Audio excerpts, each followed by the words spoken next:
The Sarah Jane Adventures. The Glittering Storm by Stephen Cole. Read by Elisabeth Sladen.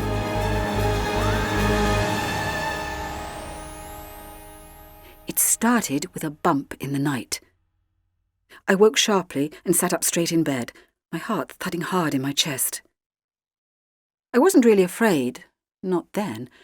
After all that I've been through and all that I've seen, I don't frighten easily. No, I was just listening. Listening in the dark, trying to work out what had woken me, wondering if I should get up and investigate. I mean, that's what I do. It's who I am. Sarah Jane Smith, investigative journalist and expert on night terrors. But then suddenly I remembered, after all these years, I don't live alone any longer. There's Luke, my adopted son, just across the landing. He must have made the noise, getting up in the night, fixing himself a snack or whatever. I suppose you could say I've come to motherhood rather late in my life, but then that's fitting, as Luke only came into Lukehood rather late in his own life. It's complicated. Everything about my life is complicated.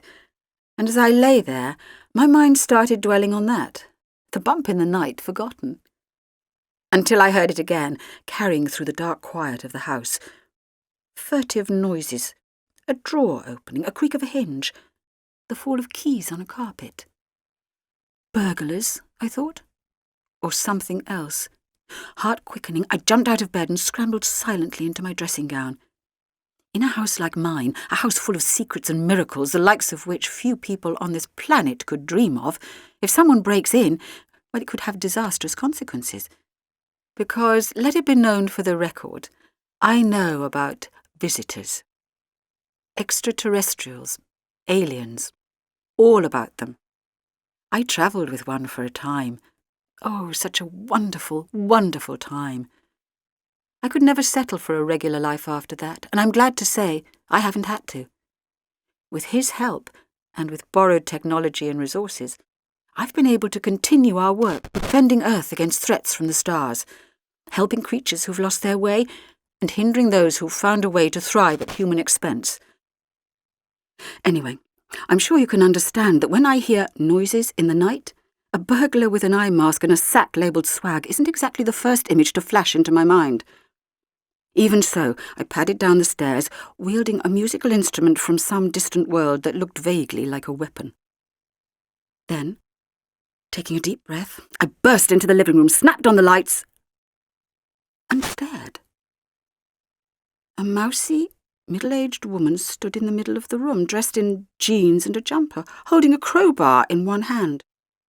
She looked more like a librarian than a housebreaker, except I could see bits of jewellery dangling from her stuffed pockets. I'm so sorry to disturb you, she said at last. I stared at her. I think you're the one who might be disturbed.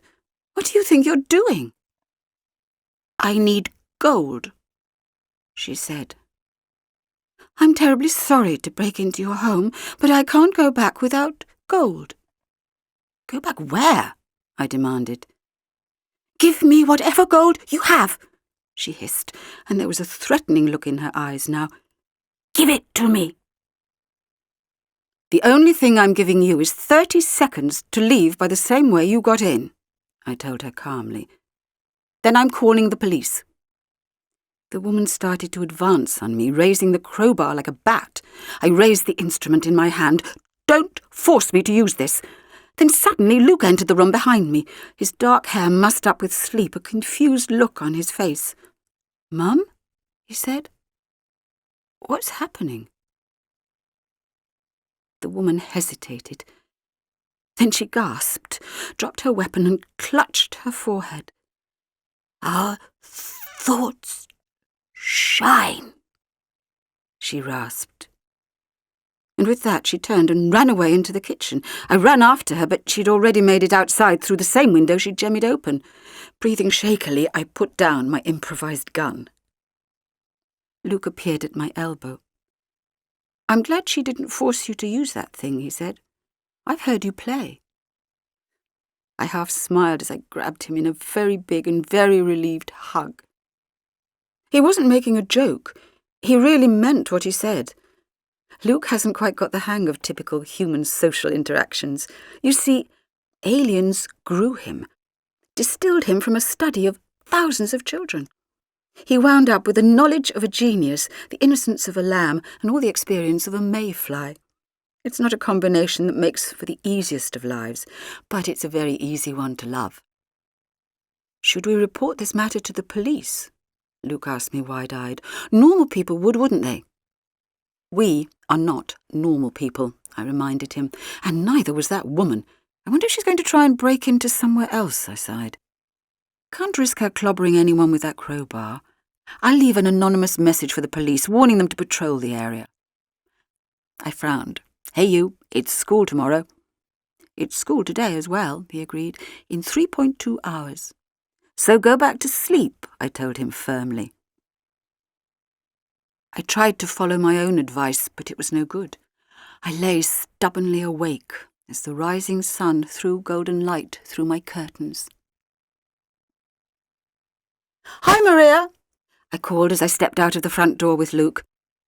Maria Jackson lives across the road, but she's a lot more than just a neighbour to me. She's a partner. Got a wise head on her shoulders, that one. It's a pretty one, too. She helps watch out for Luke at school, and she helps me watch out for things that go bump in the night. And my own little nocturnal encounter was still very much on my mind. Hi, Sarah Jane. Maria trotted across the street, her school uniform just crumpled enough to be cool without drawing too many boring remarks from her teachers. How's it going? Our house was broken into last night, said Luke quite matter-of-factly. No way! Maria looked concerned. Did they take anything? Was it aliens? I explained what had happened. It was like the woman was under some kind of influence, I concluded. Oh, my God! Maria gave me a strange look. Have you seen the local paper? I shook my head. Luke, it's on the kitchen table, I think, unless it's been taken. Luke brought it back, and the front page headline hit me between the eyes. Granny breaks into jewellers. I thought it was a wind-up, said Maria, taking the paper from me and scanning the article. But look, it says here, Mrs. Sheen, 70-year-old grandmother of 4, ignored the more expensive jewellery and concentrated on gold chains, pendants and bracelets, fueling police concerns that she was stealing to order, particularly in the wake of a series of unsolved burglaries in the West London area. I frowned. Maybe the woman I disturbed last night is building up to breaking into a jeweller's herself. Then Maria's father, Alan, appeared at the end of their drive. Still here, he called across, eyes twinkling as they do. Only I had this crazy idea it was a school day today. My fault, I called back and then lowered my voice. Can you keep an ear out in the playground for talk of any other weird burglaries in the area? Will do, Maria assured me, and Luke nodded too. Catch you after school. Maria didn't let me down. She told me later that she'd run into Clyde Langer in the playground. Clyde's one of those carelessly cool people who can't help but gravitate to the centre of things. Unfortunately, with me around, that sometimes involves gravitating to the centre of big alien trouble. But he's proved himself a capable kid in a crisis, and a good friend to Luke and Maria. Anyway, apparently, she heard Clyde busy bragging to his friends about a scheme to spy on the girls' changing rooms. You can imagine Maria's reaction to that. And once Clyde had finished backing away in alarm with his hands guarding his vulnerable areas, he quickly justified himself. I'm not being a perv, he protested. Just want to catch the thief. A load of things went missing from the changing room lockers last night during the girls' netball match. What sort of things? Maria wanted to know. Just necklaces and rings and stuff, Clyde told her. But sadly for him, it turned out that a stakeout of the girls' changing rooms was not required. At lunchtime, Maria overheard some girls in the next year talking in the toilets. A girl called Julie Price was being comforted by her friend, because it seemed her own mother was the thief of the changing rooms. Julie had found gold rings and jewellery in her mum's handbag and didn't know what to do. "Seems like gold fever's taking hold around here," I said to Maria after school. "Did you say anything to this Julie?" "How could I?" Maria protested. "She was really upset.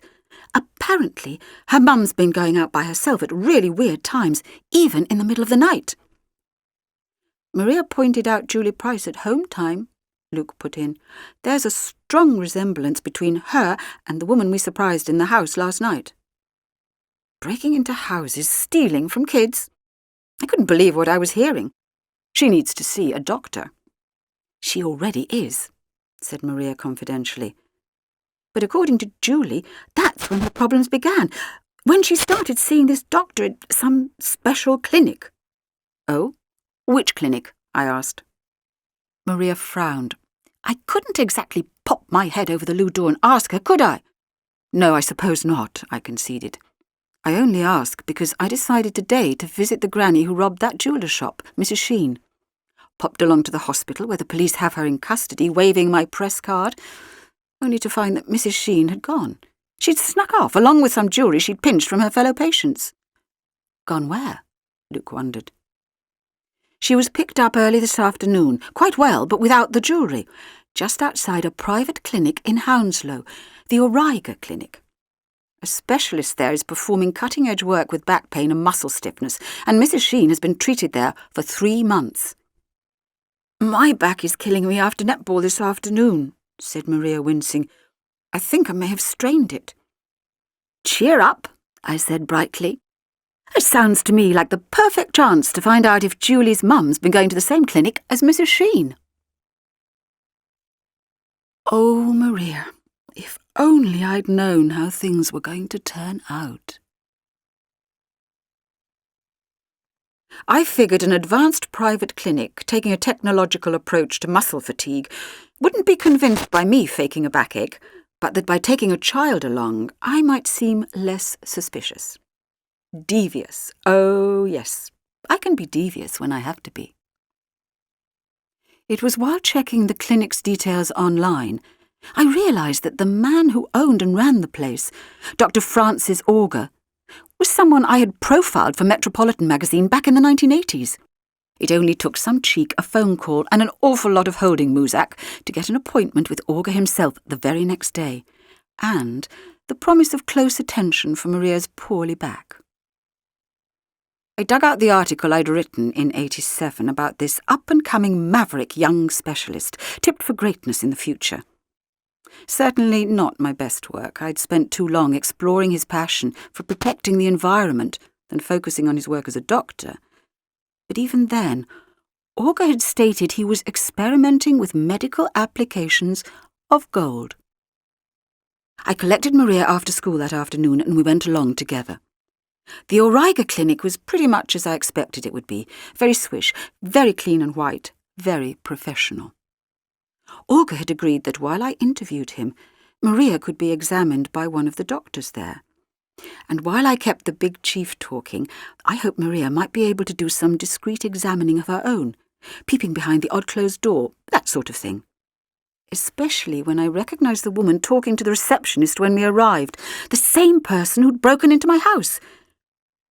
She gave us a vague smile as she wandered out, not recognising me in the slightest. And I saw written in the receptionist's appointment book, Gaynor Price. "So this is where Julie's mum's been coming," Maria muttered. "See what else you can find out," I whispered, as Francis Auger emerged, all smiles as he escorted me to his minimalist office. He hadn't changed much in the 20 years since I'd written about him, a little broader and greyer, but still the same intense powerhouse of a man. "When we last met," I began casually, "you were experimenting with medical applications of gold. Did that research pay off for you?" "I couldn't have founded this place without it," Auger admitted. "I'm working to eliminate stiffness and fatigue from the human body." I raised my eyebrows. "With gold?" "Gold and titanium, to be precise. It is believed that such fatigue is generally caused by an increase in the amount of positive ions in our bodies, interfering with our blood circulation. When an electric charge is run through the two metals, "Excuse me, Dr. Auger, but I don't imagine many of my readers are biophysicists," I told him gently. He smiled. "Put simply, the pain is lessened by the warmth generated between the two metals and the balance of ions restored. But here at the Auriga Clinic, we do not use patches. We inject microscopic particles of gold and titanium that target areas of the body far more precisely." "You inject people with metals," I frowned. "Is that safe?" "Gold has been used in medicine for thousands of years," said Auger, toying with what looked to be a snuff-box on his desk. "It is non-toxic, easily traceable, and does not react with other chemicals, and that's good news not only for the human body, but, as I intend to demonstrate, for the wider environment." "The environment still means a very great deal to you, then?" He nodded. "Protecting it is my passion. For instance, my researches suggest that treated gold particles can eliminate certain pollutants in rivers and oceans." "There's gold in seawater, isn't there?" I said, remembering a piece of trivia I picked up long ago. "Is that why you want to protect the oceans?" I meant it as a joke, but Auger stiffened just for a moment, then turned on that easy, professional, grant-winning grin. "Gold comprises only 1 or 2 parts per billion in seawater, I'm afraid. It has never been commercially viable to extract that gold from the oceans, and so there, alas, it must remain." I smiled and nodded. "Even so, these gold treatments can't be cheap. If Maria is given a course of your gold particles, how much?" "Oh, my fees are remarkably low, if a little eccentric. We actually ask our patients to pay their fees with gold, trading like for like, you could say." "What?" I stared at him. "You make your patients swap their jewellery for treatment?" "Come, Miss Smith. Gold has been a standard of barter and exchange for at least 4,000 years, he told me. "I am running many experiments for which I need a good supply of gold, all types and carat. Were I to demand actual money, I fear few of my more elderly patients could afford my treatments that are transforming the quality of their lives." "And transforming them into burglars," I said bluntly. "In the case of Mrs. Hilda Sheen, I assume you knew she tried to rob a jeweller's, then escaped custody to come here yesterday." Auger looked irritated. "Mrs. Sheen's mind is clouded by old age, which, alas, no one is able to treat." "Well, what about Mrs. Price?" I persisted. "She comes here too, doesn't she? And I believe she's tried to steal gold." "Really, Miss Smith," he began. Then his voice dropped to a low whisper as his hand closed around the snuff-box. "Our thoughts shine." Alarm bells started ringing. The woman I'd caught breaking in had said just the same thing. "Dr. Auger, are you all right?" With fumbling fingers, he took a small square of sticking plaster from the snuff-box and pressed it against his neck.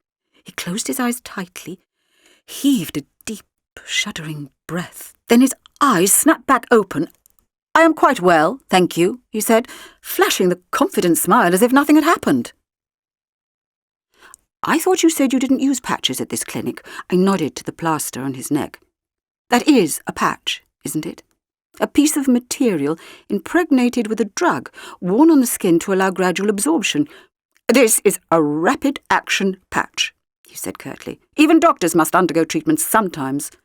"For what?" "It is a private matter now, if you will excuse me, Miss Smith. But our interview, I'm afraid it will have to wait." He suddenly seemed irritated. "I have a good deal to do." "Well, what about Maria?" I said. "How much gold would you want from me for a course of treatment for her?" He shook his head and opened the door, inviting me to leave. "I do not think it would be appropriate, Miss Smith." Maria was outside in the waiting room. "Come on," I told her.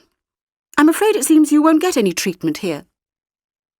"But I've already been given the treatment," she said. "What?" I saw the cotton wool taped to her arm. "They injected you?" Maria nodded, and I glared at Dr. Auger. "Without my consent, and without charge, as mentioned. I do not think it would be appropriate," he said. Your niece will soon be feeling much better. Consider it compensation for my being unable to grant you an interview. Goodbye, Miss Smith." I stood there speechless with anger as Augur breezed back into his office. "It's all right, Auntie Sarah," said Maria, smiling. "It didn't hurt." I took Maria straight back home, feeling angry and impotent. "How dare they treat you without discussing it with me first?" I railed. "I'll get the medical council onto them." "How did he know?" said Maria suddenly. "Dr. Augur, he told you payment for my treatment wasn't appropriate. But how did he know I'd even had it?" "I don't know." It was a good point, and one that, if I hadn't been so furious with myself for putting Maria in possible danger, I might have thought of myself. "Afraid I couldn't find much out," Maria went on. "I managed to accidentally open one door, and it was more like a workshop than a doctor's clinic. All this welding gear, moulds, even a blast furnace. I suppose Augur and his team need to smelt the gold they're given to get rid of impurities," I reasoned, trying to calm myself down. Before I could have a proper look around, though, a nurse came in. Oh, and then he said a funny thing. "Our thoughts shine.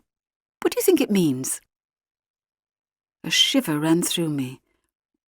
Dr. Augur said the same thing. So did the woman who broke in.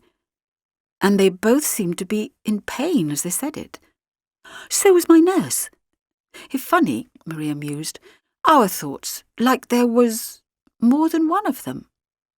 Anyway, soon after that, the nurse took a posh syringe, a kind of jet injector thing, and stuck it in my arm.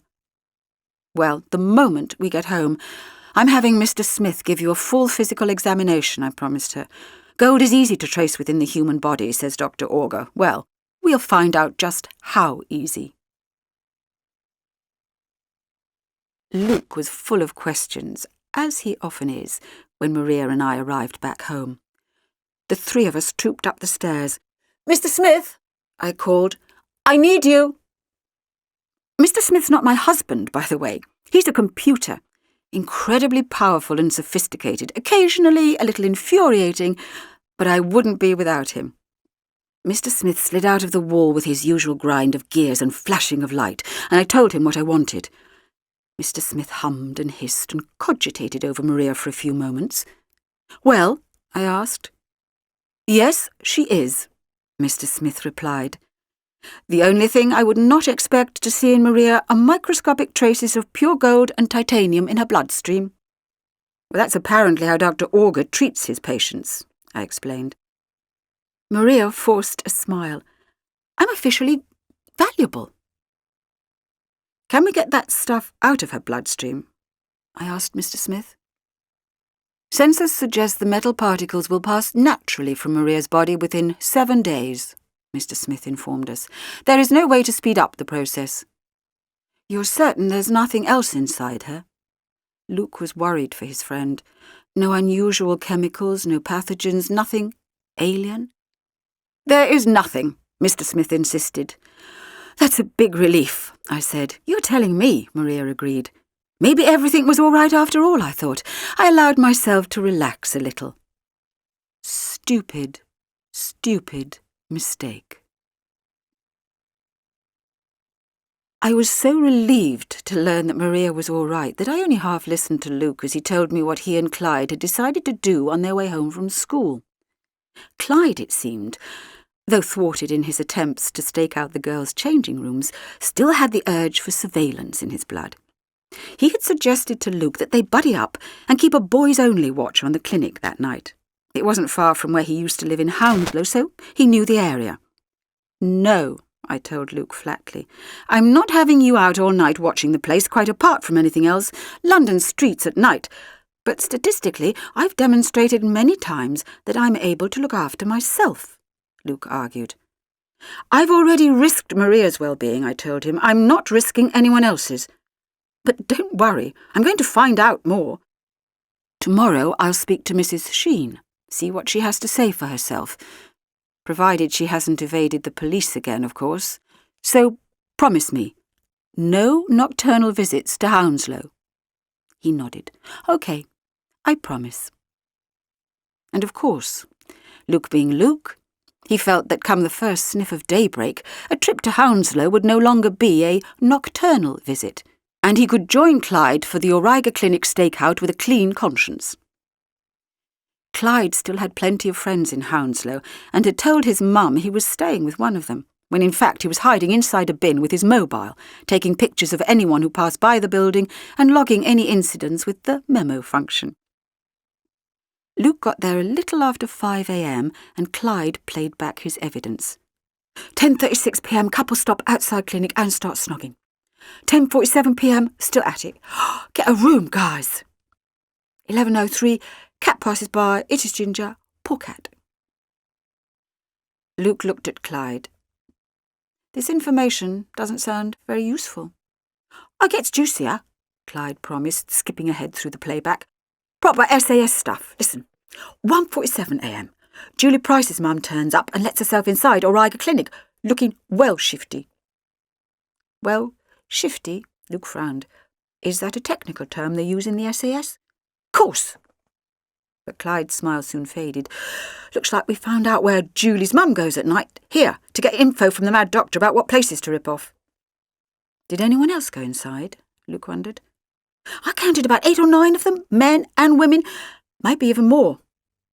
Luke frowned. Don't you know for sure? I fell asleep, Clyde admitted.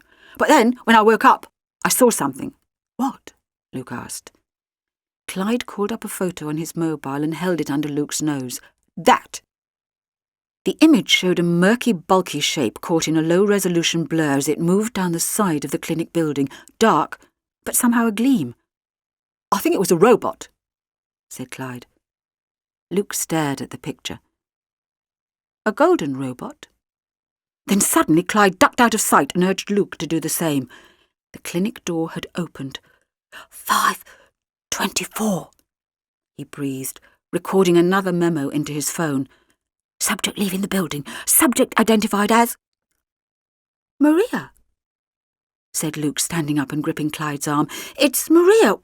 While you were asleep, Maria got inside that clinic. She must have had the same idea as us, Clyde agreed. She's a sly one, keeping it to herself. Luke waved to her. Maria, over here! But Maria didn't answer.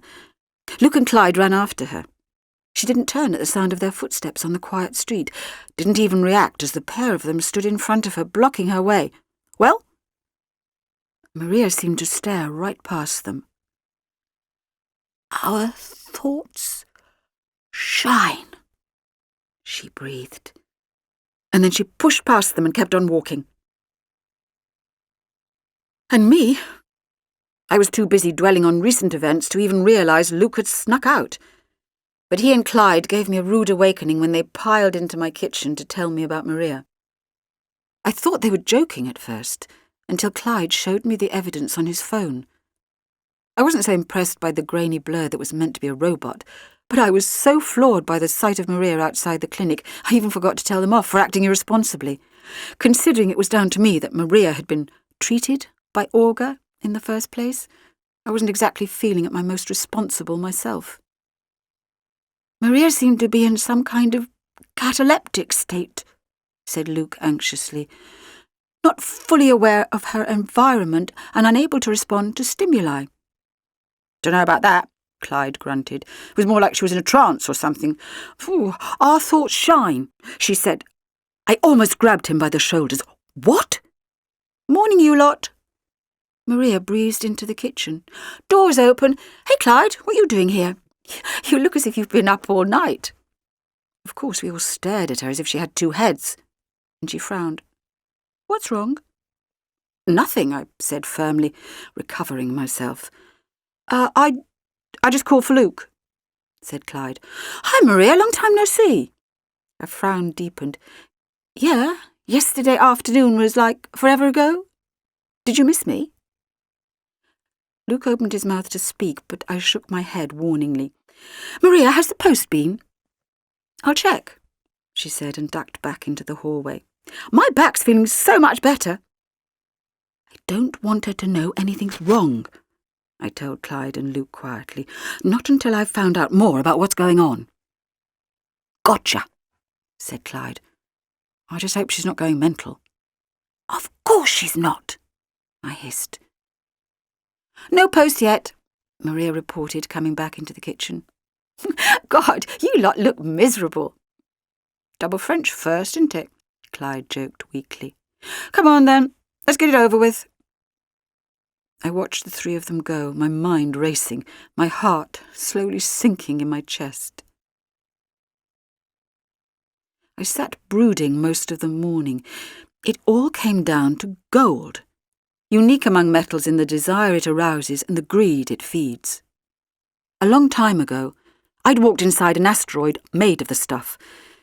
I knew that it could be used to make weapons as devastating as its beauty, and I knew that right now, a tiny amount in Maria had altered her. It could only be the gold, treated in some way. And yet Mr. Smith had scanned her and found nothing untoward. Our thoughts shine, Maria had said, like Mrs. Price, like Olga. Our thoughts. People thinking the same, not acting like themselves. Was that it? What if we were dealing with something that could influence gold or control others through it?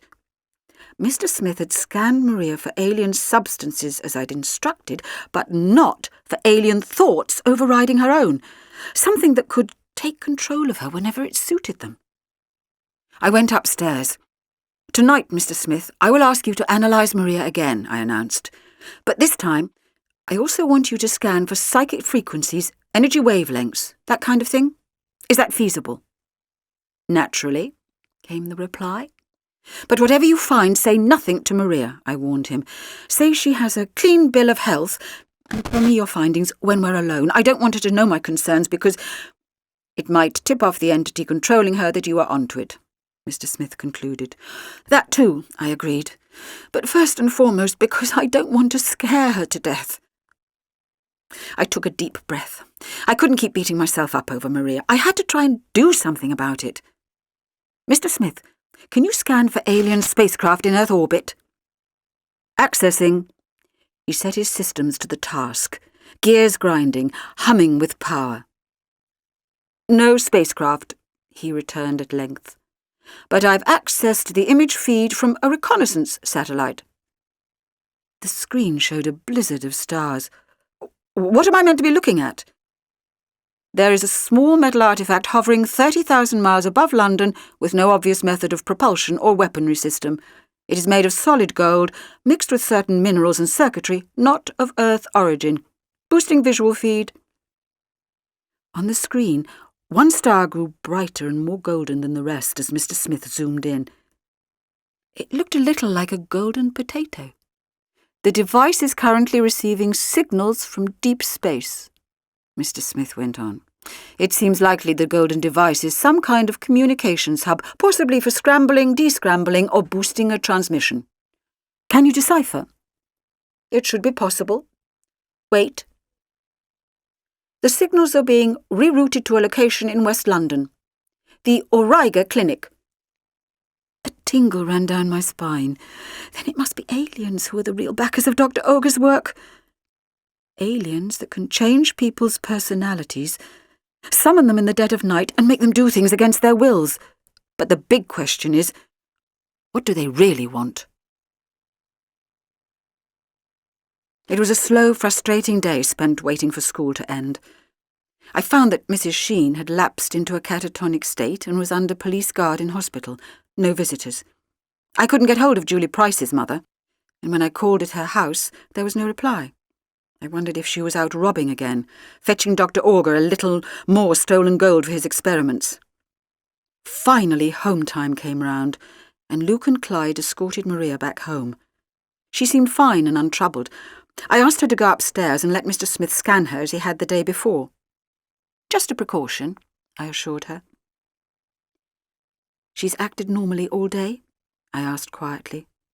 No weirdness, Clyde agreed. That was supplied by Julie Price's mum. People are saying she's disappeared. All the kids in the year above are teasing Julie that her mum's run away from home because anything's better than looking after her.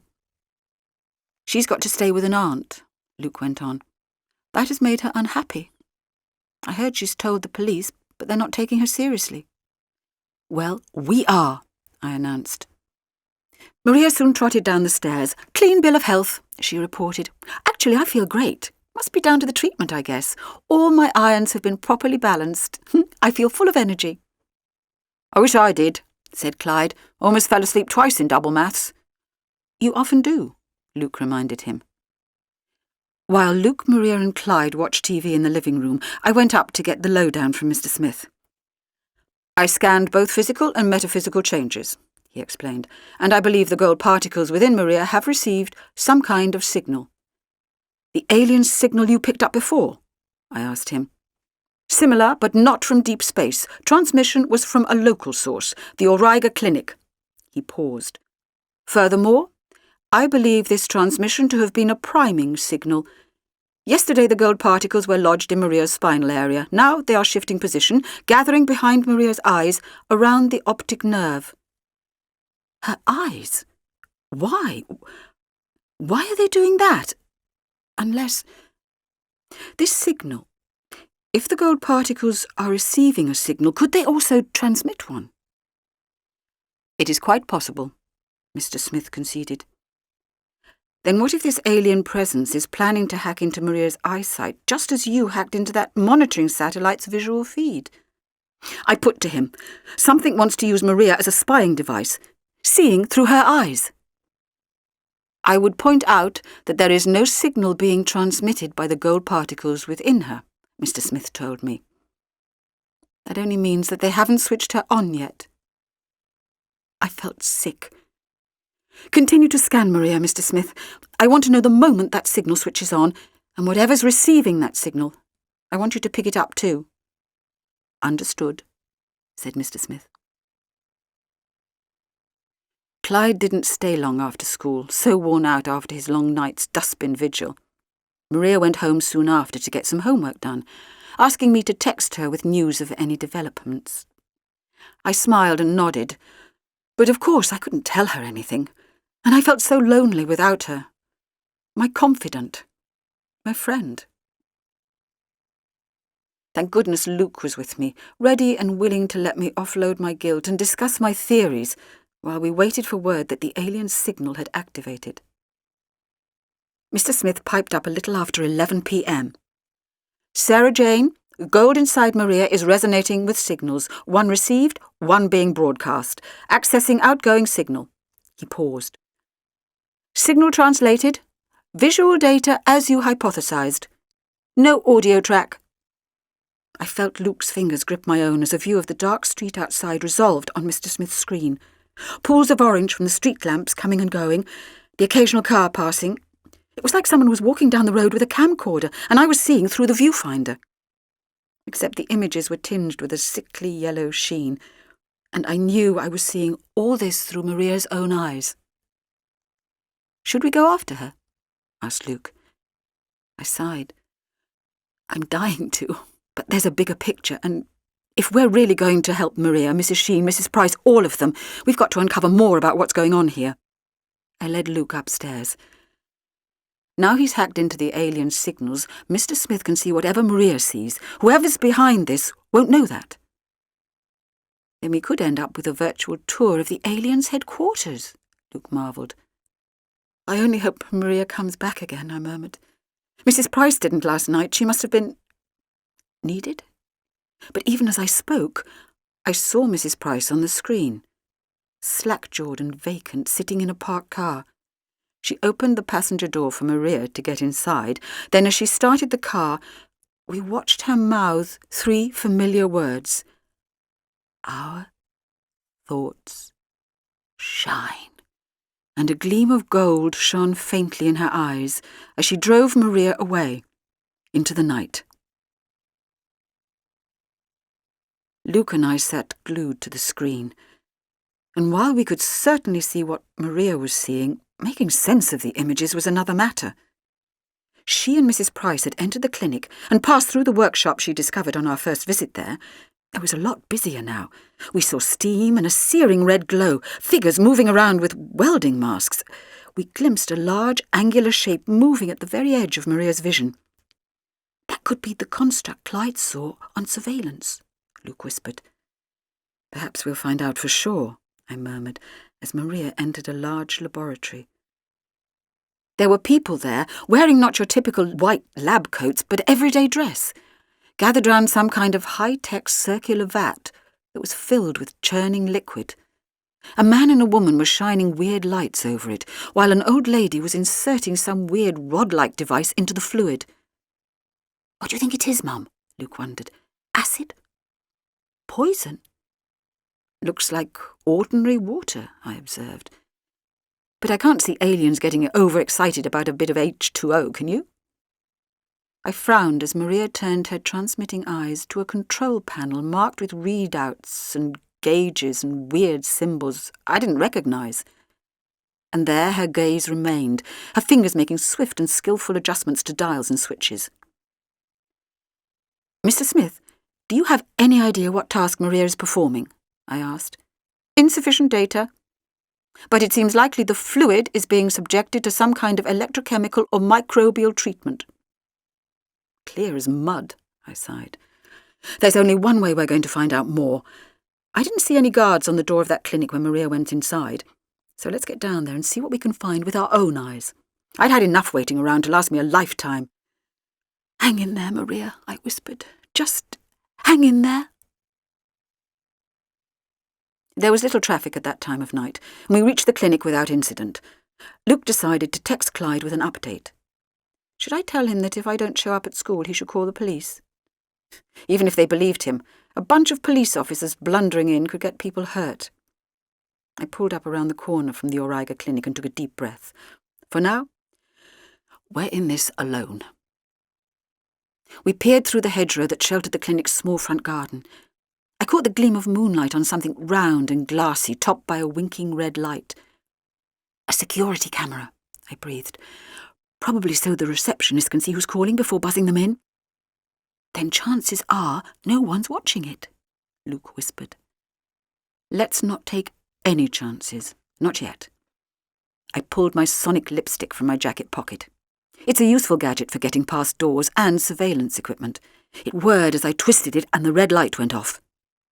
We hurried down the path and I soon had the front door open. The reception was dark. No one was about. We crept through the clinic, following the same path Maria had taken. Soon we arrived at the door to the workshop. Perhaps we could find out whatever it was, and peeped inside. It was hot and smoky, lit eerily by a couple of Anglepoise lamps. We slipped inside. The workshop was empty. Except for the robot, golden, gleaming, silent. It came tilting towards us from out of the smoke. It was bigger than a man and bulkier, encased in a kind of golden lattice that glowed with strange energy. It looked like it should have been slow and clumsy, but it moved lightly with the poise and grace of a trained dancer, skittering past us to block off the door. Then its powerful arms reached out towards us. In place of hands, it had golden stumps, bristling with probes and clamps and blades. I tried to push Luke out of its reach, but tendrils extended, flexing like rats' tails, catching round his wrists and binding them tight. And more tendrils were snaking out towards me, glittering in the smoky light. I twisted aside desperately, turned the sonic lipstick on the thing. It seemed to have no effect. "Mum, get out of here!" Luke yelled. "I'm not leaving you!" I shouted, trying to circle round the thing to get to him. Then I felt a sinuous strand brush against my ankle. More of the golden tendrils were lashing out from the robot's feet. I scrambled over a lab bench, sending beakers and flasks flying, and then the lights snapped on. The robot froze as if dazzled. Luke struggled to get free, trying to jam his mobile phone under one of the tendrils, but they still held him tight. I crossed to help him, but already we could hear footsteps coming closer. Moments later, the door was flung open. By Dr. Auger. His clothes crumpled, his face bathed in sweat. What is the meaning of this, Miss Smith?" he said angrily. "You and your young friend have ruined an extremely important experiment in motor control and could have gotten yourselves killed. How dare you intrude here? And how dare you intrude in the lives of the patients in your care?" I retorted. "Or rather, Allow your masters to do so." He looked stunned for a moment. "I don't know what you're talking about." I gestured at the gold robot. "You think I'm too stupid to appreciate this is a piece of alien technology? Or that you've been placing gold inside people like Maria, gold that allows some alien intelligence to take control of them, exactly as it controls this robot thing?" Olga looked stunned.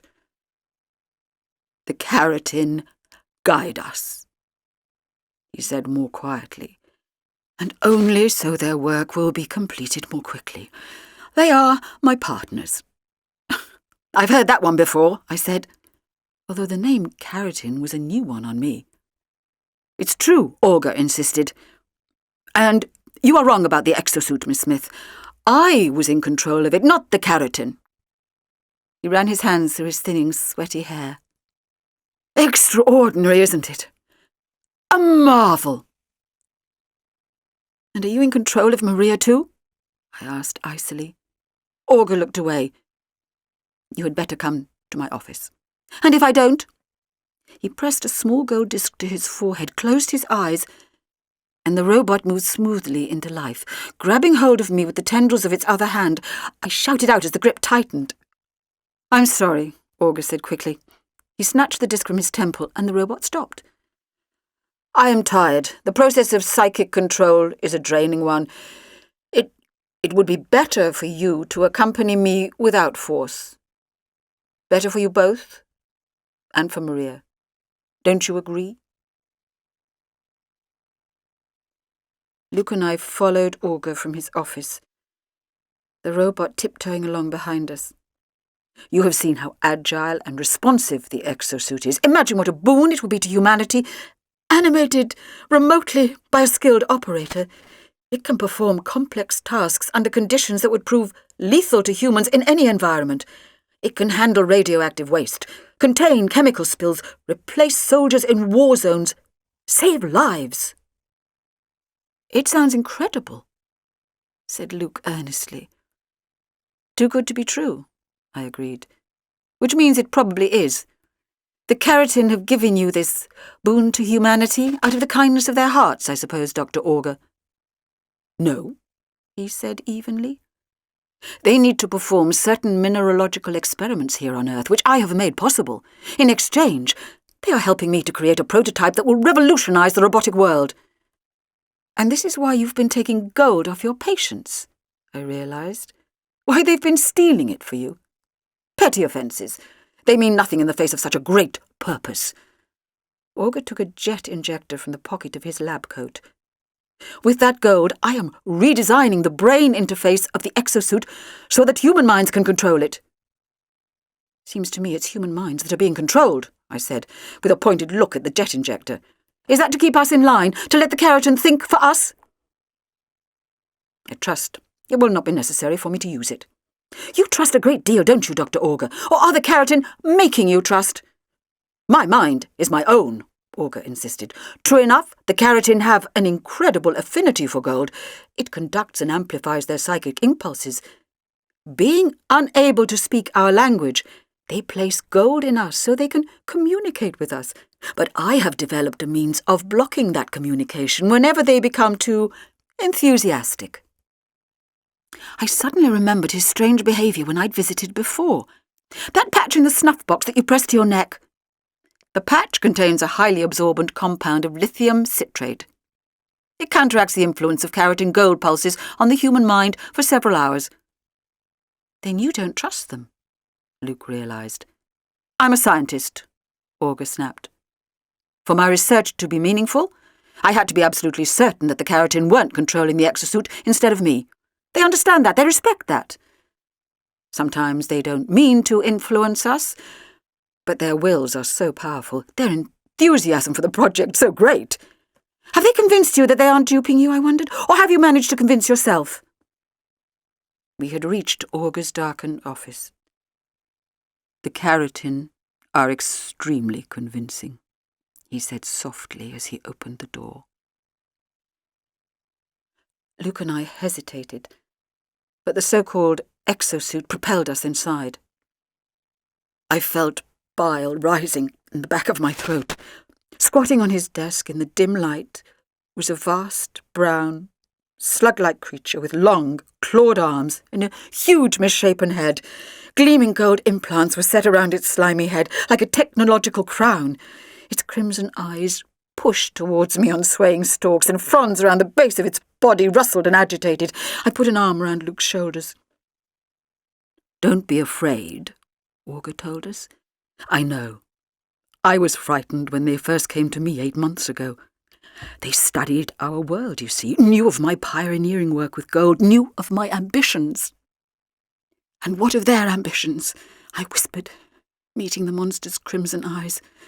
"What's in that vat of fluid in your secret laboratory?" "Simply seawater," Augur said. "You said yourself there's gold in seawater. Humans cannot extract it. It serves us no purpose. But the keratin can remove it. Why shouldn't we barter it for their knowledge?" "Who's the we in all this?" Luke sounded as angry as I was.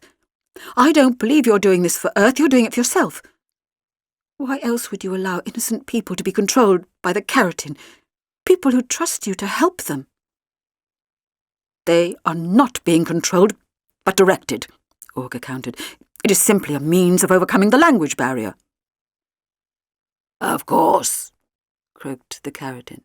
"That is all they are." I gasped, and Luke took a step backwards. Augur stared at the creature in disbelief. "But you said you couldn't speak English." "Idiot," the slug-like creature hissed. A small gold wire shot out from the crown around its head and lashed into Augur's neck. "A fresh injection of filaments will negate the effects of your precious patches." Augur dropped the injector, struggling to free himself. "No!" he shouted. "You don't need to do this." As it spoke, the keratin quivered like a scaly blancmange. "There is nothing further to be gained from concealing my motives from you, Augur. I needed your cooperation, because to control you completely would require too much energy. But now my work here is almost at an end." Augur clutched his sides, his face contorting in agony. Then he sank to the ground, and the gold wire retracted. I made a rush for the office door, but the exosuit was blocking it. With Luke's help, I heaved the thing aside, but not before 2 more of the gold wires snaked out from the keratin's crown and hooked into the nape of our necks. For a moment, I felt a searing pain go through my shoulders. Then Augur's office seemed to fade away. I could hear voices and static, hear the slosh of seawater. I saw dials and readouts, just as I had on Mr. Smith's screen. Only this time I was seeing them with my own eyes. I heard Mrs. Price's voice, reading out a chemical formula that seemed almost to make sense to me. And I saw an old lady I knew to be Mrs. Sheen, holding a pipette in her unsteady fingers, releasing drop after drop into the grey water, staring down blankly as it churned. I could see it churning too through her cloudy eyes. I began to feel dizzy as the viewpoints kept switching, as if my mind was channel-hopping. And yet building inside me was a sense of excitement, a cold, calculating, inhuman glee. A crimson-gold tinge was darkening the picture.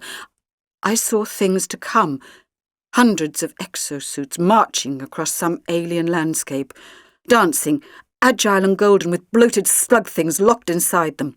I saw gleaming warships bristling with weaponry. I saw golden bombs exploding against enemy craft, and all of it seemed wonderful to me. The visions piled on, each fresh image superimposed upon the last, swamping my senses. "No!" The angry cry seemed to come from miles away. It took me a while to realise that the voice I could hear was my own. "No, I won't let you take me!" "Come now, my carrier." The keratin's gloating voice seemed to crackle through my head. "You must join the others, taking my creations to the key positions. Augur will have his staff book your flights and cruises. And then—" I felt like I was trying to wake from a nightmare that refused to let me go. My knees stung as I fell to the floor, but the pain was actually good. It helped cut through the keratin influence, allowed me to see. What? Someone was moving around on the floor in front of me, crouching over Dr. Augur. Where are they? Come on, come on! It was a voice I was hearing with my ears, but not my mind. A familiar voice. "Clyde!" I gasped. "Clyde, is that you?" I felt something cold and damp pressed against my neck. I opened my eyes, saw the room spinning, and above me, the dark slash of the Carrington's maw as the creature slithered over the edge of the desk ready to smother me. I cried out, rolled clear as it started to fall. My senses were my own again, and now Clyde was dragging Luke over to the door. "I've given him one too," he gasped. "Help me!" I was already grabbing Luke by the wrists, half carrying him into the corridor outside. Clyde banged the door shut. "I wasn't expecting the cavalry to call," I admitted groggily. "Wasn't expecting a giant slug with claws and googly red eyes," Clyde retorted. "Although, guess I should have. This is you we're talking about." "Where did you spring from?" I asked, trying to wake up Luke. "Luke texted me and woke me up. I conked out after last night. Luckily, I conked out round my mate's house up the road. Well, I should have been last night. Came down here, found that jewel thief Granny heading for the clinic." "Mrs. Sheen," I nodded, remembering my jumbled vision. "Yes, I saw she was here." "Luke didn't reply to my texts, so I thought maybe you were both in trouble," Clyde went on. "I slipped inside the clinic after Mrs. Sheen, just about to start looking for you when my phone went. It was Luke. Let me listen in on everything that doctor bloke was telling you." "Oh, clever," I murmured to Luke as he opened his eyes. Luke smiled weakly. "Called him, just as Dr. Auger caught us in his workshop. I got Clyde's text saying he was coming, but I had no way of knowing if he was here or not." Clyde grinned. "Oh, I'm just glad that doctor had his magic patches in his pocket, or I'd really have looked—" "Stupid human dross," growled the Carrington, smashing open the office door. "You congratulate yourselves prematurely." "Run!" I yelled as the monster slithered after us with horrible speed. We piled around the corner and ran on to reception. "It's feeling so smug," I panted. "It's made some kind of breakthrough." I turned to Clyde. "How many more of those patches have we got left?" Clyde checked the snuff box. 5. "We've got to reach Maria and the others." I took the patches from him. "With these, we can block the Carrington's hold." "But only for a short time," Luke reminded me. "Then we'll have to be quick." I tried to remember the path Luke had taken to the lab through the clinic's shadowy corridors. "Oh, think! "Come on," Clyde urged me. "That thing will be here any minute." Luke frowned. "There's no sign of it." Then, next moment, a door crashed open behind us, and the Carrington slithered through with a triumphant hiss. It had circled around. It knew this place a lot better than we did. "Split up!" I shouted, dodging its hooked claws. I almost slipped in its slime trail, but managed to make it through the same door it had come through. "This is the way to the lab," I thought. "I'm sure it is." But the Carrington wasn't following. It was going after Luke and Clyde instead. And the two of them had just run up against a sealed fire door that wouldn't budge. "Oh, Grey, dead end," Clyde panted. They started to run back, but it was too late. The heavy, slobbering, dragging sound of the Carrington was carrying from around the corner. "We're trapped," Luke realised, trying to stay calm. "All right, let's see if we've got anything useful. Turn out your pockets." "You sound like the head," Clyde muttered, holding out his haul. A phone, a used tissue, an empty sweet bag, and a small, shining disc. Luke stared. "That looks like the thing Dr. Auger used to control the robot thing you saw last night. It must have been on manoeuvres in the gardens." Clyde looked shifty. "Well, found it in his pockets while I was looking for the patches. Thought it might be gold, worth a bit." "Oh, it might be worth everything," said Luke, taking it from him. "If we can—" "Oh, too late," said Clyde hoarsely. The Carrington had shuffled into view around the corner. Luke pressed the disc to his forehead as he had seen Dr. Auger do it earlier, closed his eyes and waited for something to happen. "Oh, come on," he breathed. "What am I doing wrong? Come on!" I ran through the corridors of the clinic, panting for breath. My heart quickened as I recognised the door to the lab and slammed it open. Stupid. I was expected. Mrs. Sheen stood on one side of the doorway, a middle-aged man on the other. They were both stronger than they looked. I couldn't break free. I heard Mrs. Price reciting her chemical monologue into a gold wire mesh built into the wall, and saw Maria advance on me, a yellow glow in her eyes, and a jet injector clasped in her hands. "Do you know how much gold the humans have mined out of this planet, Sarah Jane?" she asked quietly. "You're being controlled, Maria," I shouted, staring round the room. "You all are!" "Can't be more than 88,000 tons over 66 centuries, Maria went on. "And now we will seize 20 million tons of gold in less than a day." "You're going to take it from the oceans?" "We're going to take away the oceans," Maria confided. "Seawater contains only 1 or 2 parts of gold per billion, but it accounts for over 70% of the surface of your world." I watched helplessly as she raised the injector towards my arm. "By releasing chemosynthetic bacteria into key areas of swift current, we will begin an electrochemical reaction. The oceans shall boil away in a matter of hours. Huge agglomerations of gold shall line the parched, cracked seabeds for collection by our fleets." I shook my head, trying frantically to pull my arm away. "You'll leave the earth a dead world." "No," Maria smiled. "The gold will enable another 100 platoons to continue our conquests." I remembered the visions in my mind of the golden fleets, the exosuits carrying Keratin off to war, the bombs pushed through space by the power of thought. Their technology hinged upon gold. They used up so much. How many worlds had they stripped bare of the stuff to further their war effort? Now it was Earth's turn.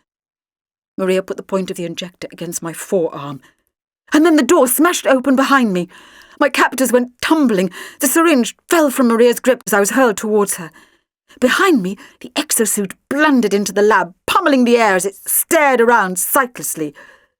Since gawping in amazement wasn't really the order of the day, I scrabbled in my pocket for a patch and pressed it against Maria's neck. Her back arched and she yelled, then lay still in my arms. The other workers in the lab were coming for me.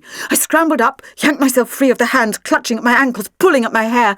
Mrs. Price had stopped reciting her chemical formula, but I pushed a patch against her neck regardless and dragged her away from the golden mesh she'd been speaking into. Once I'd done so, the exosuit sprang into life once again and smashed the controls with a swipe of its chunky golden fist. Fierce yellow sparks danced about its form, scoring blinding reflections in the lustrous armour. A collective scream went up from the Keratin workers, and they collapsed, even as the exosuit tottered forwards and crashed to the floor, now as rigid as a statue. I checked the fallen workers. Out cold. Feedback, perhaps, from the controls shorting out. I didn't have time to dwell on it for long. I glimpsed movement behind the shattered door. "Dr. Orban," I called shakily. "No, it's us," said Luke. He followed Clyde into the smoking lab, and a small circle of gold fell from his fingers. "You!" I grabbed him in a hug and beamed at Clyde. "You did this!" Clyde had taken the exosuit's control disk, and I used it, Luke agreed, clinging onto me tightly. I had no choice. The Keratin was coming straight for us. First time I tried, nothing happened. "But he soon brought that big gold robot running," said Clyde proudly. Kneeling beside Maria, she began to stir. "It trampled the slug. Then we jumped over it and followed Golden Boy all the way here." "Oh, is the Keratin dead?" I asked, gently pulling away. Luke shook his head grimly. "Only hurt. It was screaming threats at us, started to follow. But then it gave up," Clyde said triumphantly. "All sluggy mouth, no trousers." "Why didn't it follow you here?" I mused as I knelt beside Maria myself, glad to feel her pulse beating strongly beneath my fingertips. "Why not follow me when we split up? I had the patches. I could do the most damage." Clyde nodded. "Come to think of it, why use humans to do its experiments? Why not get its own hands dirty?" "Because it can't." Luke stared at us wide-eyed. "Of course it doesn't want to come near here. It's like a large slug." "And what kills slugs?" "Salt," I breathed. "So the salt in the seawater there would be lethal." "There are samples in the store cabinet there," said Maria, suddenly opening her eyes. I wanted to hug her, but the urgency in her look suggested there was no time for a tender reunion. "We have to get after it. Mrs. Price completed the chemical formula and recited it into the recorder. The Keratin's got a communicator in Auger's office. He's going to transmit the formula to a Keratin ship waiting out in space. Then they can still come and boil away the oceans, I realised. Do what? Clyde boggled. Help me! I shouted, crossing to the store cabinet and throwing open the doors. It's time we ended this, once and for all. Leaving a baffled Mrs. Price to look after the others as they began to stir, the four of us hurried away armed with nothing more than jars of salt water. Not much of an arsenal, not with a world at stake. And if we were wrong about that vile creature's weakness, then it would simply laugh at us before destroying our world. We soon picked up a fresh slime trail leading to Auger's office. It could be there already, I realised. Come on. We quickened our step, burst into the office. Dr. Auger still lay there, unmoving on the floor. But our eyes were riveted to the Keratin, its slimy bulk scored with welts from its run-in with the exosuit. Its claw-like hands twitched as it operated a glittering alien apparatus hidden behind a false wall. The communicator. Get away from that! I shouted, raising the jar of seawater. Pathetic! The Keratin sneered. A golden cord lashed out from the crown around its head and knocked the jar to the floor. Your meddling has achieved nothing. I shall reassert my control over my carriers and distribute the chemosynthetic bacteria as planned. We'll destroy your samples before you can do that, said Luke defiantly. So, the Keratin snorted, the bacteria's genetic formula has been mapped out and recorded. I shall transmit it to my tech ship, and we shall recreate it at our leisure. Then return and take your gold. We've got salt water here, said Maria, unscrewing the lid of her own jar. It'll kill you, the Keratin hissed. You cannot stop us. And you cannot stop talking when you should really be getting on with things. I pulled out the sonic lipstick and dived towards the communicator. The Keratin reared up as I approached, raising its claws. Warned you, shouted Clyde, and he hurled his jar of seawater over the creature. It didn't so much as twitch. Desperately, I jammed the lipstick up against the golden housing and gave it a good sonic blast. Sparks jumped out from the controls, and a slimy claw thudded into my chest, sending me tumbling to the ground. Luke and Maria emptied their own jars over the Keratin, but it simply roared and flowed towards me, anger burning in its blood-red eyes. But even as its slimy bulk loomed over me, a hand stabbed out towards it, a hand clutching a jet injector. The needle pierced the blubbery flesh, and the Keratin shrieked. Dazed, I turned to find Dr. Auger on all fours, white face staring hatefully at the creature as it thrashed its lumpy arms and frothed at the mouth. The salt water couldn't penetrate its hide, he said hoarsely, holding up the broken jar I had dropped. But when injected into the bloodstream... I looked away as the creature bubbled and croaked, its skin cracking open, watery fluid leaking through the splits. Wow, that's what I call an assault, Clyde quipped.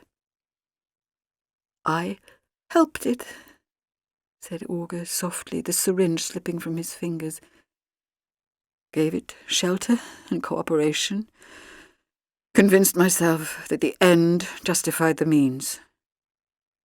I don't know, said Maria, shuddering as the Keratin's hate-filled eyes closed forever. Just here and just now. Maybe it did. There really isn't a good deal left to tell. We left Dr. Auger in his clinic, as shattered as his dreams. I called some friends to take care of him and his exosuit. Old friends at organisations better placed to deal with that sort of thing than I am. But Luke and I destroyed the bacteria personally. I wasn't about to entrust the disposal of a weapon like that to anybody else. The possessed workers and would-be robbers have come to their senses with only hazy memories of the ordeals they'd gone through. The gold has passed naturally from their bodies. Julia Price has her mother back, one who stays in at night. Maria is right as rain again. Oh, and a few pulled strings saw charges against Mrs. Sheen withdrawn. A few more saw her being allowed to keep enough of Auger's workshop gold to afford a round-the-world cruise. I hope that the waters she'll cruise on will be calm, At least they won't be boiling away just yet. Back at my home, Mr. Smith confirmed that the sonic signal I'd pumped into the keratin communicator burnt out the booster relay. No information ever reached the tech ship. That will leave a question mark over the Earth's ripeness for gold extraction. Chances are the keratin may follow up to learn what happened to their scout, but with luck, they will write off Earth's gold as too high risk to harvest. Just in case, we're watching out for any golden lights in the skies or sinister slug sightings. Mr. Smith, Maria, Luke, and Clyde, and me. In anyone's book, a team like that has got to be worth its weight in, well, you know.